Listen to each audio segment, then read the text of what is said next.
इस हेडलाइंस के प्रायोजक हैं डॉक्टर राय हॉस्पिटल, सागर संभाग का सर्वश्रेष्ठ सर्व सुविधा युक्त ट्रामा, कार्डियक एवं सुपर स्पेशलिटी हॉस्पिटल। जेपी की जयंती पर यूपी में घमासान, सरकार ने अखिलेश यादव को मूर्ति के माल्यार्पण पर रोका। सपा प्रमुख ने घर में लगी जेपी की मूर्ति पर चढ़ाई माला। सागर के देवरी से बीजेपी विधायक ब्रज बिहारी पटेरिया ने दिया इस्तीफा, लिया वापस। धरने के दौरान दिया था इस्तीफा, मामले में दर्ज हुई डॉक्टर पर FIR, TI line attach. Mahadev सट्टा ऐप का प्रमोटर सौरभ चंद्राकर दुबई से गिरफ्तार, इंटरपोल के अधिकारियों ने पकड़ा, 7 दिन के अंदर लाया जा सकता है भारत। इजराइल की बेरूत पर एयर स्ट्राइक, 22 की मौत, यूएन की इमारत पर भी हमला।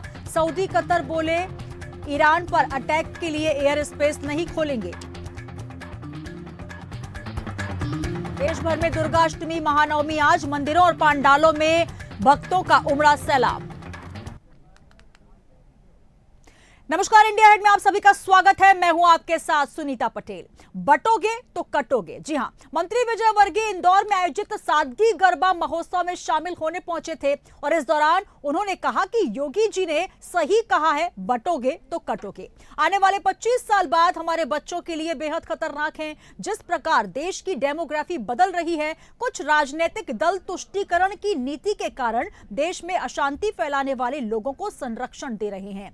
बहुत जरूरी है कि हम सनातन धर्म के साथ चलें। उन्होंने आगे कहा कि हरियाणा की जनता ने बता दिया है कि नहीं बटेंगे, इसलिए आप सभी से निवेदन है, गंभीरता के साथ विचार करें। हमारे धर्म, परंपरा, आध्यात्मिक शक्ति विश्व में सर्वश्रेष्ठ है। विश्व को शांति का मार्ग अगर कोई दिखा सकता है तो वो है भारत। ये कट्टरवाद है जो सारी दुनिया में युद्ध से अशांति और अराजकता फैला दिया गया है।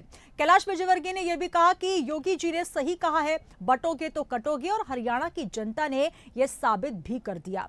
इसलिए आप सभी से निवेदन है कि विचारें, गंभीरता के साथ विचार करें, चिंतन करें। हमारे धर्म, हमारी परंपरा, हमारी आध्यात्मिक शक्ति, हमारे धर्म गुरु और हमारे धर्म ग्रंथ विश्व में सर्वश्रेष्ठ है। कट्टरवाद ने युद्ध के माध्यम से अशांति फैला दी है और विश्व को अगर शांति का मार्ग कोई दिखा सकता है तो भारत।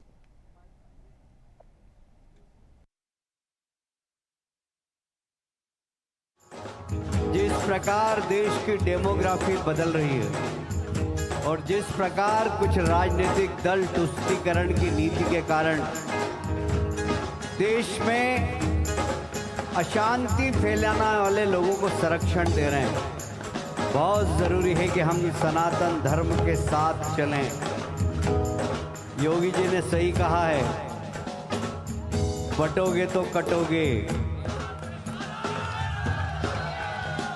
और हरियाणा की जनता ने बता दिया कि नहीं बटेंगे। और इसलिए आप सबसे भी निवेदन है, विचारें गंभीरता के साथ, विचार करें, चिंतन करें। हमारे धर्म, हमारी परंपरा, हमारी आध्यात्मिक शक्ति, हमारे धर्म गुरु, हमारे धर्म ग्रंथ विश्व में सर्वश्रेष्ठ है और विश्व को अगर शांति का मार्ग कोई दिखा सकता है तो वो भारत है। तो सुना आपने, बटोगे तो कटोगे। मंत्री विजय वर्गीय जो कि गरबा महोत्सव में शिरकत करने पहुंचे थे, उन्होंने साफ तौर पर कहा कि बदलती डेमोग्राफी पर विचार करें। योगी जी ने सही कहा है, बटोगे तो कटोगे।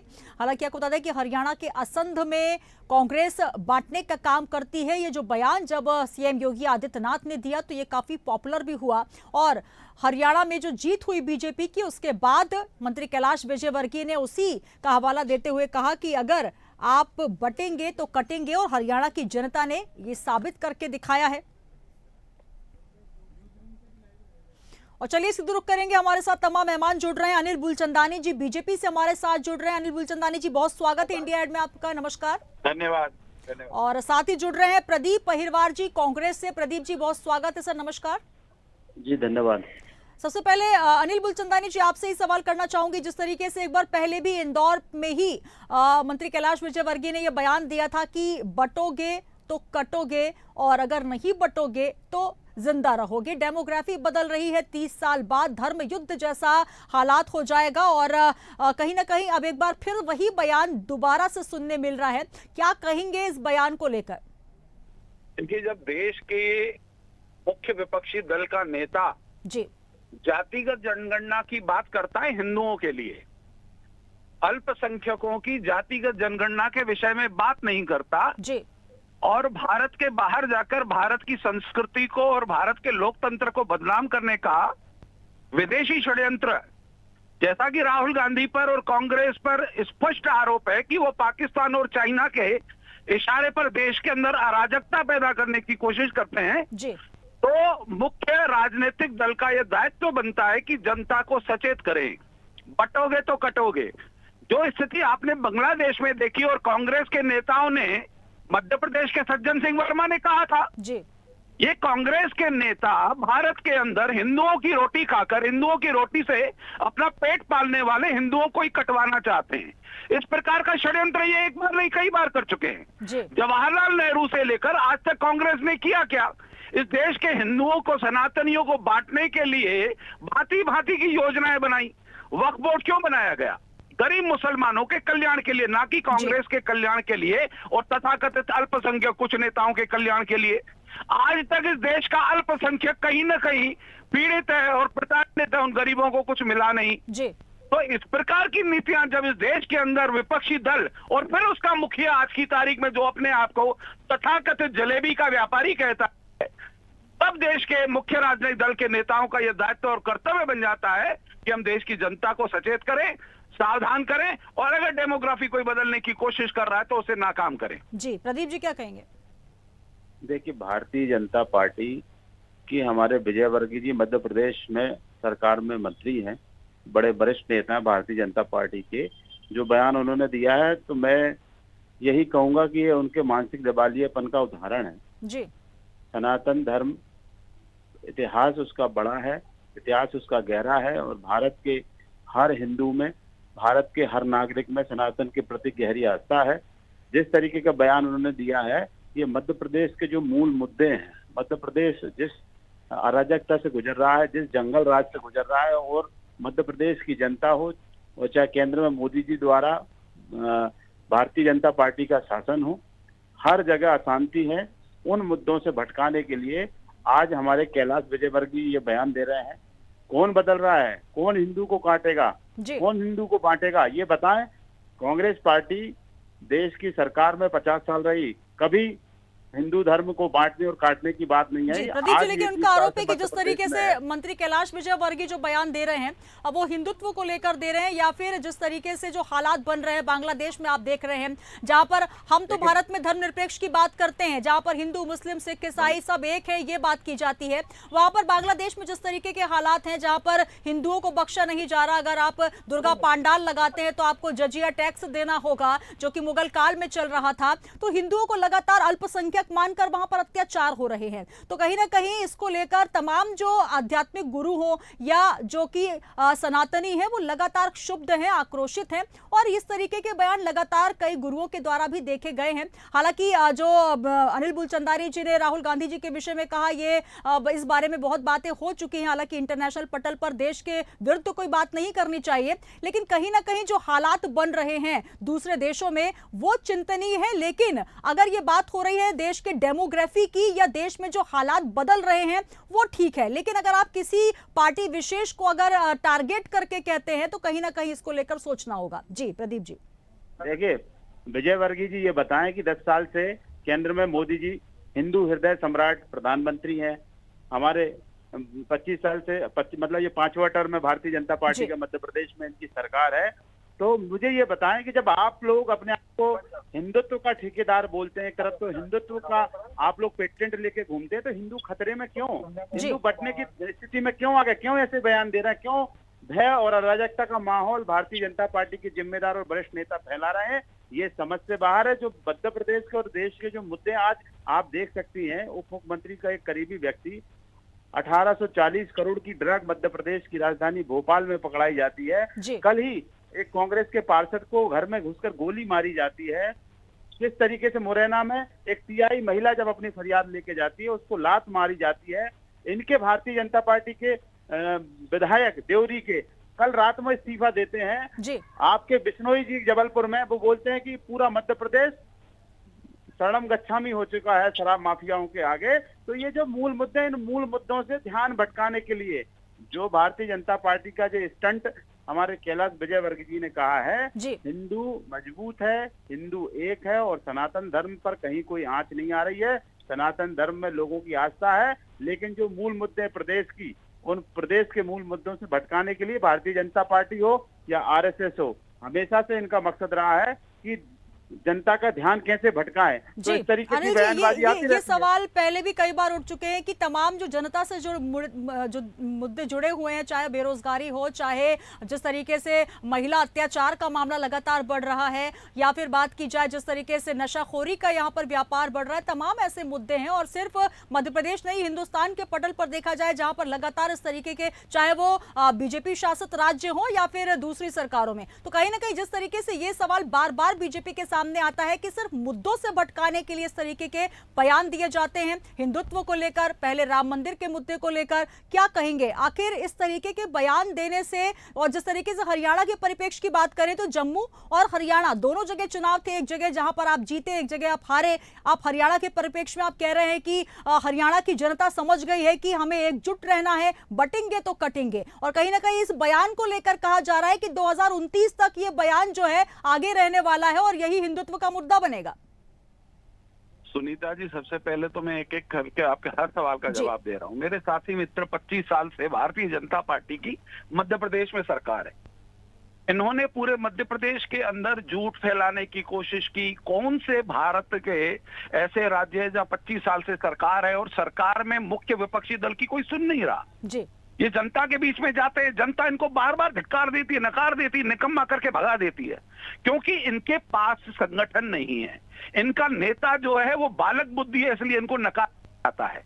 अनिल जी, जिस विषय पे बात कर रहे हैं सर, वही बात करें। किसी भी नेता के विषय में आप इस तरीके की टिप्पणी ना करें सर। सुनीता जी, देखिए, जहां तक आपने अभी कांग्रेस कश्मीर की बात की, कश्मीर के अंदर क्या स्थिति बनी? भारतीय जनता पार्टी के वोट भी बढ़े, सीटें भी बढ़ी, और कांग्रेस की 14 सीटों में से 7 सीटें हो गई।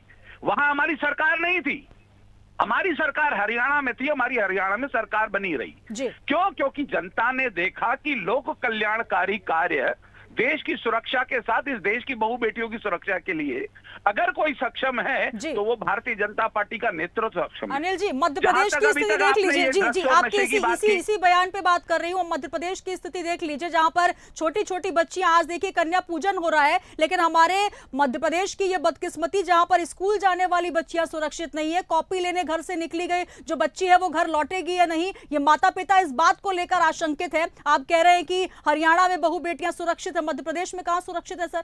आप ही जवाब दे दीजिए। देखिए, ऐसा है कि पूरे भारत के अंदर जितने भी असामाजिक तत्व हैं उनके ऊपर कठोर कार्रवाई का कानून किसने बनाया? कांग्रेस के समय में जो कानून थे आज सख्त कानून है, किसी को भी बख्शा नहीं जाता है। अब अगर समाज के लोगों की मानसिकता अगर घृणित हो गई है तो उस घृणित मानसिकता के लोगों को जब हम कठोर कार्रवाई करने का कुछ प्रावधान लाते हैं तो कांग्रेस उसमें टांग अड़ाने का काम करती है। हर बार कांग्रेस का एक उद्देश्य होता है कि जो भी सत्ता पक्ष कर रहा है उसका विरोध करना है, क्योंकि नरेंद्र मोदी और भारतीय जनता पार्टी की सरकार कोई विधान, कोई बिल ला रही है तो उस बिल का विरोध करना है। भारतीय जनता पार्टी की जहां जहां सरकार है, अगर कोई भी ऐसा घृणित कार्य होता है कठोर कार्रवाई होती है। जहां तक अभी आपने ड्रग्स की और नशे की बातें की, भारतीय जनता पार्टी की सरकार थी, कठोर कार्रवाई हुई, गिरफ्तारी हुई है, और जो नशे का कारोबार कर रहे थे उन पर लगाम लगाई गई है।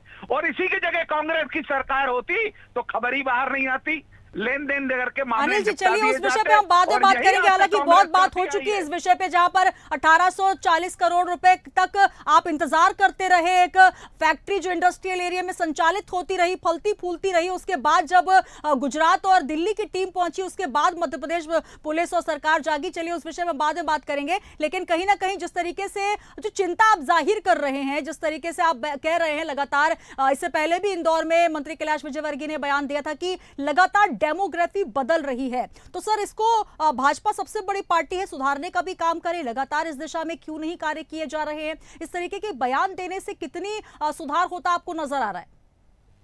देखिए, आसाम के अंदर हमारी सरकार है जी हमने वहां पर देखिए जो भी जिस प्रकार के लोग अगर मध्य प्रदेश या गुजरात में भी कुछ ऐसे लोग जो घुसपैठिए के रूप में आए हैं, जी घुसपैठ को समर्थन करने वाली ममता बनर्जी को समर्थन कौन देती है? कांग्रेस। और वहां से घुसपैठ होता है और धीरे धीरे उनके आधार कार्ड और उनके बनाकर देश के अंदर फैलाने का काम करते हैं और भारतीय जनता पार्टी उसका विरोध करती है। और भारतीय जनता पार्टी जहां जहां पर भी सरकार है किसी भी गैर कानूनी कार्य को नहीं करने देती है। जी। इसलिए हमने कहा है कि देखिए, प्रदीप जी। कटोगे तो कटोगे का मतलब ये नहीं है कि केवल उसमें भारत का केवल सनातनी हिंदू है। जी। संगठित रहने के लिए कहा गया, अगर देश का मुसलमान इस देश के हिंदू के साथ रहकर संगठित रहकर कार्य करना चाहता है तो उसका स्वागत होता है, जी। परंतु देश के अंदर रहकर पाकिस्तान जिंदाबाद के नारे लगाए जाएंगे तो उन्हें बख्शा नहीं जाएगा। अगर इशारा किया जाता है तो उन तत्वों के खिलाफ इशारा किया जाता है जो देश के टुकड़े करने का प्रयास करते हैं, जिसमें राहुल गांधी और कांग्रेस का मुख्य योगदान है। तो देश को बांटना चाहते हैं। प्रदीप जी का भी जवाब सुन लेते हैं। जी अनिल जी, और इस प्रकार से हरियाणा में जनता ने सबक दिया है। सुन लीजिए बावजूद इसके, क्योंकि राहुल गांधी के इशारे पर कांग्रेस चल रही है जो कि चाइना और पाकिस्तान के एजेंट के रूप में काम कर रहे हैं, इस मानसिकता को देश का कांग्रेसी नेता भी बर्दाश्त नहीं करेगा। जी प्रदीप जी, देखिए क्या है, अनिल जी बहुत जोर जोर से चिल्ला रहा है। जोर जोर से चिल्लाने से यथार्थ और वास्तविकता नहीं बदलेगी। अनिल जी, आप कह रहे हैं कि घुसपैठिए आ रहे हैं, तो आपके अमित शाह, जो आप अपने आप को चाणक्य कहते हैं, आप सब लोग, अमित शाह जी गृह मंत्री हैं और आपकी सरकार 10 साल से है। आप क्या कर रहे थे? पूरे अर्धसैनिक बल आपके अंडर आते हैं। तो कहीं ना कहीं देश के लोगों में एक भ्रम फैलाना, एक झूठ फैलाना कि भारतीय जनता पार्टी हिंदुत्व की रक्षक है, डेमोग्राफी बदल रही है, तो पूरा का पूरा सरकारी तंत्र इनके हाथ में है। कहीं कोई अगर घटना होती है तो सरकार कार्रवाई करे। किसने रोका है सुनीता जी? जहां तक रही बात, कांग्रेस पार्टी ने हमेशा संविधान के तहत भाईचारे की बात की है, बंधुत्व की बात की है और आगे भी करेंगे। लेकिन देखिए प्रदीप जी, भाईचारे की बात तो हम करते हैं, हम हमेशा बात करते हैं कि भारत बुद्ध की भूमि है, युद्ध की भूमि नहीं है। लेकिन जो हालात बदल रहे हैं सर, कहीं ना कहीं सोचने की आवश्यकता है। कहीं आपको नहीं लगता जिस तरीके से लगातार हिंदू मुस्लिम एक होकर रहे, ये बात हम भी करते हैं। और देखिए, आप भी अगर चाहे नवरात्रि का पर्व हो या फिर ईद होती है, हम मिलकर वहां पर सेवई भी खाते हैं, दिवाली की गुजिया भी खाते हैं। लेकिन कुछ ऐसे तत्व हैं जो लगातार हिंदुस्तान में शांति को भंग करने का प्रयास कर रहे हैं। और कहीं ना कहीं ये सिर्फ किसी पार्टी का विषय नहीं है, बल्कि एक हिंदुस्तान होने के नाते, भारत के वासी होने के नाते ये सबको सोचने की आवश्यकता है कि हिंदू मुस्लिम मिलकर तो रहें, लेकिन कुछ ऐसे तत्व हैं जो कि हमें आपस में लड़वाने का काम करते हैं, भिड़वाने का काम करते हैं। वो लोग जो हैं, अगर उनको टारगेट किया जाता है तो मिलकर इस मुद्दे पर एक होना चाहिए। प्रदीप जी। सुनीता जी, देश की एकता और अखंडता के प्रति कांग्रेस खड़ी है, सजगता के साथ, ईमानदारी के साथ, निष्ठा के साथ। फिर बार बार ये क्यों कहते हैं कि जो बीजेपी है हिंदुत्व का मुद्दा लेकर खड़ी है? देखिए, हिंदू आप भी है, हिंदू भारतीय जनता पार्टी भी, लेकिन सबसे बड़ा सवाल ये कि अगर हिंदुत्व के खिलाफ, अध्यात्म के खिलाफ अगर कोई ऐसे एक्शन लिए जाते हैं तो पार्टी से हटकर एक भारतवासी होने के नाते सोचना होगा। अगर कोई धर्म का व्यक्ति, किसी जाति का व्यक्ति देश के एकता अखंडता और किसी जाति का, किसी धर्म का अपमान करता है, कानून कार्रवाई करे, कांग्रेसी हमेशा उसके साथ रहेगा। लेकिन देश के जो मूल मुद्दे हैं, देश की जो समस्या है, चाहे किसानों की हो, चाहे रोजगार की समस्या हो, चाहे महिला उत्पीड़न के मामले हो, हमारे हिंदुस्तान की एकता भी एक बड़ा मुद्दा है सर, क्योंकि जो आसपास के हालात बन रहे हैं। सुन लीजिए प्रदीप जी सुन लीजिए, क्योंकि आप भी एक बड़ी पार्टी के नेता हैं और कहीं ना कहीं अगर देखिए हिंदुस्तान के आसपास जिस तरीके से बांग्लादेश के हालात बन रहे हैं, जिस तरीके से हम और भी देशों में हालात देख रहे हैं, युद्ध जैसी स्थितियां हो रही हैं, तो कहीं ना कहीं अगर सचेत होने की आवश्यकता है तो निश्चित तौर पर यहां पर कांग्रेस, बीजेपी, सपा, तमाम पार्टियों से इतर होकर एक भारतवासी, हिंदुस्तान के जो तमाम नागरिक हैं उनको कैसे सुरक्षित रखा जाए, उनमें कैसे एकता होनी चाहिए, ये बात होनी चाहिए, ना कि आपस में राजनीति चमकाने के लिए भड़काने वाले भाषण होने चाहिए। भड़काने वाले भाषण तो हमारे कैलाश विजयवर्गीय जी दे रहे हैं। पूरा देश, पूरा प्रदेश शांति का टापू है, कहीं कोई अराजकता नहीं है, कहीं कोई सांप्रदायिकता नहीं है। कैलाश विजयवर्गीय इस तरीके के बयान दे के लोगों के दिलों में डर पैदा करने का काम कर रहे हैं। और मैं तो ये कहूंगा कि मुख्यमंत्री जी ने बुलाकर कहें कि ऐसे बयान देने की मध्य प्रदेश में जरूरत क्या आ चुकी है। आप सरकार में है, आपका काम है शांति स्थापित करना, व्यवस्था स्थापित करना, आपका काम है कानून की व्यवस्था लागू करना। और जब एक मंत्री, जिम्मेदार मंत्री ऐसा बयान दे रहा है और जिसका कोई सामने उदाहरण नहीं है। जी। आप लोगों के मन में डर पैदा कर रहे हैं। तो मैं तो ये चाहूंगा, उदाहरण कि बहुत सारे हैं सर। मुख्यमंत्री प्रदीप जी आंख बंद करके बैठे हैं आप सर। उदाहरण बहुत सारे हैं जहां पर जब रैलियां निकलती हैं, हिंदू वहां पर पहुंचते हैं तो पथराव होते हैं, फिलिस्तीनी के नारे लगाए जाते हैं, पाकिस्तान जिंदाबाद के नारे लगाए जाते हैं। तो कहीं ना कहीं अगर कोई ऐसे तत्व है तो वो सारी पार्टियों की जिम्मेदारी होती है। एक अच्छा विपक्ष होने के नाते कहीं ना कहीं आपको भी इस बात पर नजर रखनी चाहिए कि हमारी शांति, हमारी एकता को भंग करने वाला कोई भी ऐसा अपराध ना हो, चाहे अनिल मूलचंदानी जी हो या प्रदीप जी हो। ये सभी की जिम्मेदारी होती है। सर आपको ऐसा नहीं लगता? सुनीता जी, मैं बिल्कुल स्पष्ट रूप से कहना चाहता हूं कि अगर कोई व्यक्ति पूरे भारत में जी पाकिस्तान के जिंदाबाद के नारे लगाए, ऐसे व्यक्ति को फांसी देनी चाहिए। मैं खुद कह रहा हूं आपके मंच से। अगर कोई व्यक्ति हमारी देश की एकता और अखंडता को तोड़ने की बात करता है, किसी भी धर्म का हो, ऐसे व्यक्ति को तत्काल पुलिस कार्रवाई करे और कठोरतम सजा मिलनी चाहिए। क्योंकि ये देश 1 अरब 40 करोड़ के भारतवासियों का है, और जो भारत में पैदा होता है, अगर वो किसी दूसरे देश के बारे में अगर ऐसी बात करेगा, दूसरे देश के जिंदाबाद के नारे लगाएगा, पुलिस कार्रवाई करे। सरकार किसी की भी हो, भारतीय जनता पार्टी की सरकार हो, कांग्रेस की सरकार हो, अन्य किसी दल की सरकार हो, अगर भारत में रहकर भारत विरोधी नारे लगाए जाएंगे, उस पर कानून कार्रवाई करे। लेकिन हाँ, अपनी राजनीतिक रोटी सेकने के लिए कि हिंदुत्व खतरे में है और बटोगे तो कटोगे और एक रहोगे, तो इस तरीके का डर और भय सरकार का अगर मंत्री करता है तो कहीं ना कहीं बड़ा दुख होता है कि जिनके हाथ में सत्ता है, जिनके हाथ में कानून व्यवस्था है, शांति स्थापित करने का जिनके हाथ में जिम्मेदारी है, अगर ऐसे लोग अगर ऐसी बात करेंगे तो बड़ा मायूसी आती है। अनिल जी आपकी अंतिम प्रतिक्रिया बोले सर। देखिए, प्रदीप जी ने बहुत अच्छी बात कही कि मुझे प्रसन्नता है कि कम से कम कांग्रेस का एक प्रवक्ता ये तो कहता है कि मध्य प्रदेश शांति का टापू है, या अराजकता नहीं है। कम से कम इन्होंने यह तो स्वीकार कर लिया कि मध्य प्रदेश के अंदर ऐसी परिस्थितियां हैं। परंतु विषय तब उठता है जब इस देश के अंदर पाकिस्तान जिंदाबाद के नारे लगते हैं, तब कांग्रेस का कोई वरिष्ठ नेता, देखिए एक प्रवक्ता क्या बोल रहा है इसकी कोई अहमियत नहीं है, परंतु क्या कभी कांग्रेस के जिस बेटी ने कहा, प्रियंका जी ने, कि लड़की हूं लड़ सकती हूं, कर्नाटक के अंदर बच्चियों के साथ अत्याचार हो जाता है, वहां चुप हो जाती है, वहां दही जम जाती है। अनिल जी इस विषय पर अगर आप कहेंगे तो बहुत लंबी डिबेट हो सकती है सर, क्योंकि अगर हम भोपाल की बात करें, मध्य प्रदेश की राजधानी और शांति के टापू की जहां बात कर रहे हैं, यहाँ पर मध्य प्रदेश में भी बच्चियां सुरक्षित नहीं है। भले ही आप कितने बड़े और कड़े कानून की बात करें, लेकिन धरातल पर सब कुछ धराशायी है। लगातार पिछले 1-2 महीने से हम जो बच्चियों के साथ दुष्कृत्य देख रहे हैं, उसके लिए फिलहाल इस समय हम वो बात नहीं करेंगे, नहीं तो बहुत लंबी चर्चा हो सकती है। लेकिन कहीं ना कहीं अगर कोई बयान कोई जिम्मेदार नेता, कोई जिम्मेदार मंत्री देता है तो उसका क्या मतलब निकलता है। और सबसे बड़ी बात यह कि अगर आप बात कर रहे हैं देश के हित की, और अगर आप बात कर रहे हैं आध्यात्म की, हिंदुत्व की, तो सबसे बड़ा बात यह कि यहां पर राजनीति चमकाने का मुद्दा नहीं होना चाहिए,